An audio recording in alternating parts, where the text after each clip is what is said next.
మనలో చాలా మందికి సీజన్తో సంబంధం లేకుండా నోటిపూత వస్తుంటాయి. దీని కారణంగా చాలామంది తీవ్రంగా బాధపడుతుంటారు. అలాగే ఆ నొప్పిని భరించలేక ఏడుస్తుంటారు. ఇది పెదాలతో, పెదాలపై, నాలుక మీద ఎక్కువగా వస్తుంటాయి. ఈ నోటిపూత కారణంగా అన్నం తినడం, నీరు తాగడానికి కూడా చాలా ఇబ్బందులు పడుతుంటారు. దీనిని తగ్గించుకునేందుకు రకరకాల మెడిసిన్స్ వాడుతుంటారు. కాని ఆ నోటిపూత నుంచి ఉపశమనం పొందలేక ఇబ్బందులు పడుతుంటారు. అయితే ఈ స్టోరీలో ఈ నోటిపూత ఎందుకు వస్తుంది? దీని నుంచి ఎలా ఉపశమనం పొందాలి? నోటిపూతను తగ్గించుకోవాలంటే ఏం చేయాలి అనేది తెలుసుకుందాం. నోటిపూత ఎందుకు వస్తుంది? నోటిపూత రావడానికి చాలా కారణాలు ఉంటాయి. అందులో ముఖ్యమైనది మన శరీరంలో B12 విటమిన్ లోపం ఉండడం. అలాగే నోటిని శుభ్రంగా ఉంచుకోకపోవడం. నోటి సమస్యల కారణంగా ఈ నోటిపూత సమస్య వస్తుందని చాలామంది డాక్టర్లు చెబుతుంటారు. ఈ సమస్యల వల్ల నోటిపూత వస్తుందని పేర్కొంటుంటారు. ఈ నోటిపూత వస్తే ఎన్నో ఇబ్బందులు వస్తుంటాయి.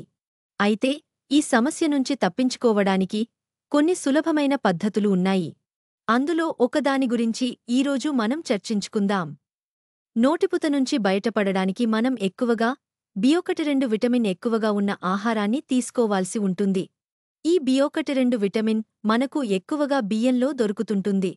మనం బియ్యం ఉడికించినప్పుడు దాని చుట్టూరా నీళ్లు ఊరుతుంటాయి. ఆ గంజి నీటిలో B12 విటమిన్ పుష్కలంగా ఉంటాయి. బియ్యంలో ఆ పోషకాలు నీటి రూపంలో కరిగి గంజిలాగా తయారై మనకు B12 విటమిన్ను అందిస్తుంటాయి. ఇవి చాలా మంచి ప్రయోజనాలను కలుగజేస్తాయి.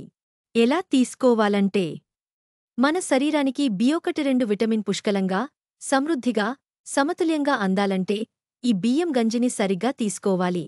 అందుకోసం బియ్యం నీటిని ఒక గ్లాసులో తీసుకోవాలి. ఒక 3 పెద్ద చెంచాల నీటిని తీసుకోవాలి. గంజిలో కొంచెం గల్ల ఉప్పు జోడించాలి. ఆ తరువాత ఆ మిశ్రమాన్ని మొత్తాన్ని మంచిగా కలుపుకోవాలి. అనంతరం కొంచెం చల్లగా అయిన తరువాత తాగితే సరిపోతుంది.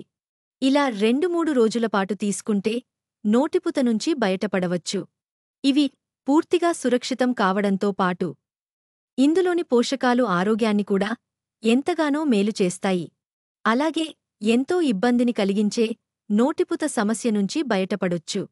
నోటిపూత నుంచి బయటపడడానికి కేవలం ఈ గంజిని తీసుకోవడం మాత్రమే కాదు, మరికొన్ని చిట్కాలు కూడా పాటిస్తే సరిపోతుంది. అందులో ఒకటి, రాత్రి పడుకునే ముందు నోటిపూతపైన కొబ్బరి నూనెను రాసుకొని పడుకుంటే ఆ నోటిపూత నుంచి సత్వరమే ఉపశమనం పొందవచ్చు. అలాగే ఎండు కొబ్బరి పొడి, గసగసాలు తీసుకున్నా ఈ సమస్య నుంచి ఉపశమనం పొందొచ్చు. అయితే ఇవన్నీ పూర్తిగా ఆరోగ్యవంతమైనవే. వీటిని తీసుకోవడం వలన ఎలాంటి సమస్యలు కూడా రావు. అందుకే ఈసారి మీరు కూడా ఓసారి ట్రై చేయండి.